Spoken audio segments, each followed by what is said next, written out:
রোহিঙ্গাদের সুরক্ষা, নিরাপত্তা ও জীবিকা নিশ্চিত করার জন্য মিয়ানমার কর্তৃপক্ষ এবং আরাকান আর্মির প্রতি আহ্বান জানিয়েছেন তিনি।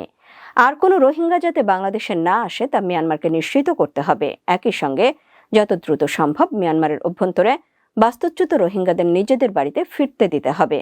চতুর্থত, মিয়ানমারের অভ্যন্তরে সহিংসতা বন্ধে, জাতিগত নিপীড়ন রোধে পরামর্শ কিংবা সংলাপের জন্য একটি প্ল্যাটফর্ম তৈরির আহ্বান জানিয়েছেন তিনি।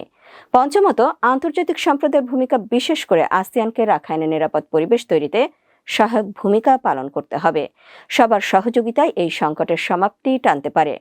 ষষ্ঠত, আঞ্চলিক ও আন্তর্জাতিক অংশীজনদের অবশ্যই জাতিগত নিধনের বিরুদ্ধে সোচ্চার হতে হবে। সপ্তমত, ন্যায় বিচার, দায়বদ্ধতা নিশ্চিত করতে এবং গণহত্যা ও মানবতা বিরোধী অপরাধ বন্ধে গুরুত্বপূর্ণ পদক্ষেপ নিতে আন্তর্জাতিক সম্প্রদায়ের কাছে আহ্বান জানান প্রধান উপদেষ্টা ডক্টর মোহাম্মদ ইউনূস।